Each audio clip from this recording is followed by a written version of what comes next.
Good day everyone. So do you enjoy Kokomi in space? Of course you do, but can you, more importantly, answer the question of whether the Songs of Days Past will be a good artifact set on Kokomi in a monohydro team with Farina?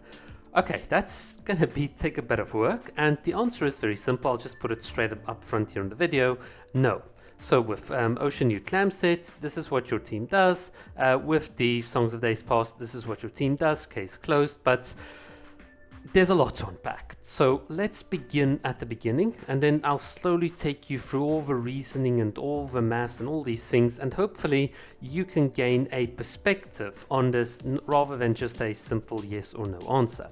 So to begin at the beginning, let's just rewind. What is the Songs of Days Past? Well, basically your character that equips it is going to heal your party members, and you will record your healing for 6 seconds.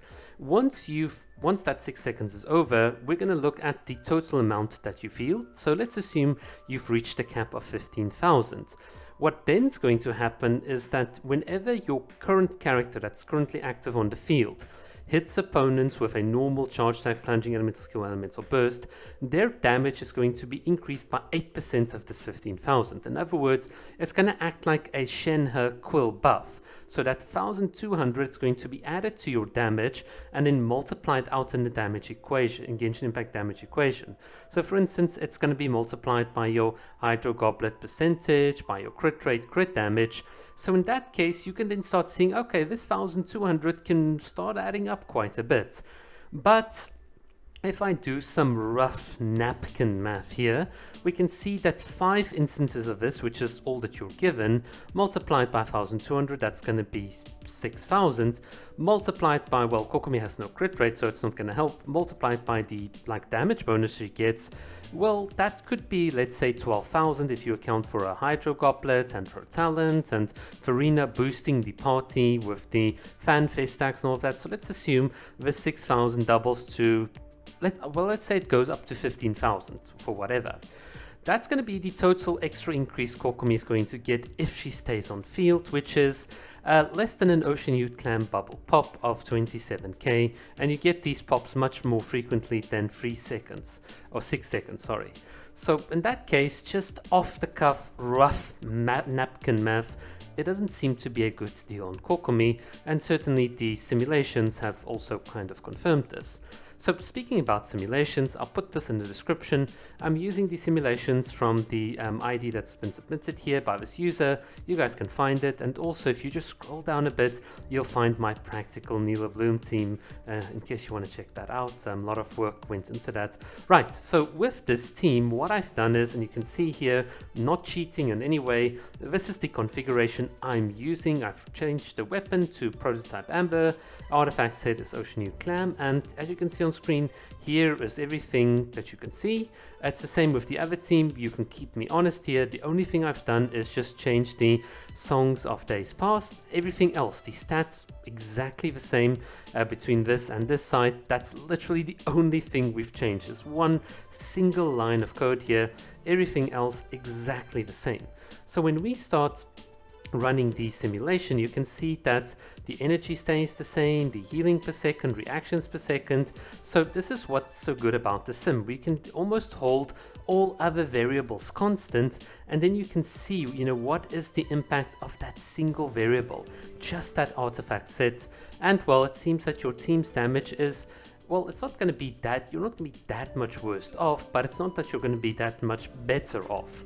So intuitively, why does this happen? Well, effectively, the Songs of Days Past has a bit of a weakness. It says that if your elemental skill hits, I'm going to deduct from your quota, which means that Kokomi's jellyfish is also going to benefit from this, but that's not the most hard hitting of her abilities. Her normal attacks are much more or much stronger in terms of hitting. So you can actually lose out on that bit of damage that you would have thought your normal attacks would have done. Also, depending on where you are in your team's rotation, you might start healing your team. Let's say you can see here I put down Kokomi's jellyfish. So I'm starting to heal, then I've got Kazuha. So effectively what could happen is that Kazuha or Yelan here could perhaps start stealing some of those damage buffs before Farina's fanfare stacks have even ramped up. and then thereafter you're taking to the field with Kokomi, which just means that how that skill is being used, or how that artifact set or that quota is being distributed, might not always coincide with the moment in which your team is doing the maximum amount of DPS. So to put it more bluntly, you can see here is the graph of how you're doing damage over time, and what I'm sort of contending is that your Songs of Days Past is not going to consistently always line up with these peaks and then amplify those peaks.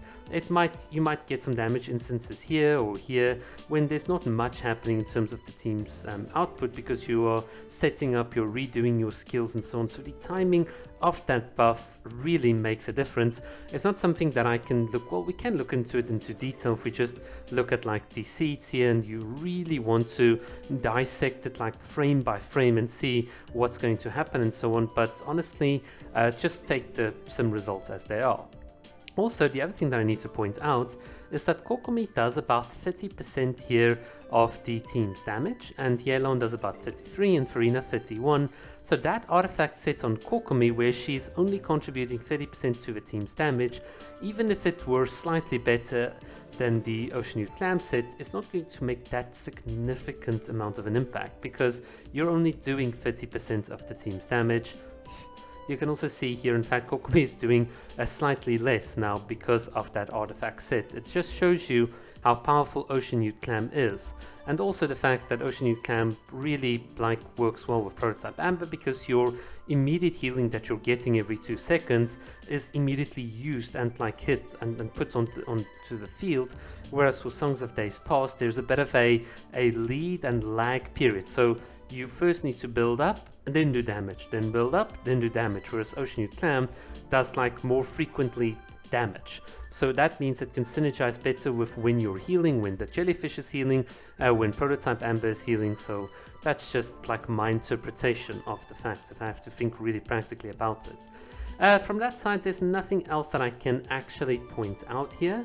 There's nothing interesting that I can see, but certainly one of the things that we can now do is say to ourselves, but okay, listen, I'm a whale, I've got a C6 Kokomi, and I've got a C6 Farina, and I've got a C6 Yelan. Surely that damage buff is going to benefit from all the crit rates and all the crit damage that those characters have, and then we're going to do more damage than the Hued Clam set.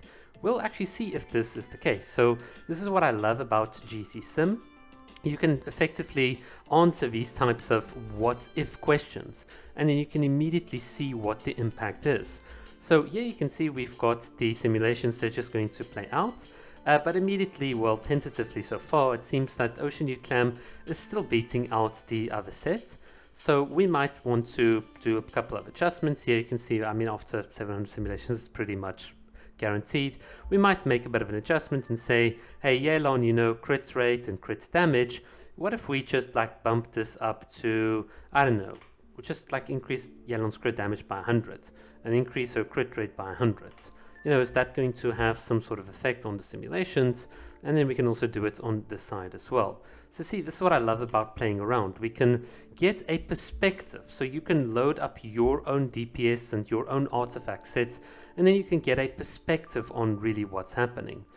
So in this case, yeah, it looks like they're slightly closer.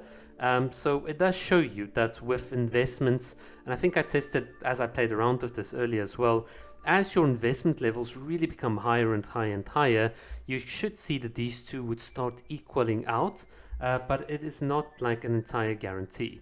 But in any case, that's just, like I said, a perspective depending on one sample configuration, and that's up to you how you want to do it and play with it. So the answer is, I think for most people at C0, no.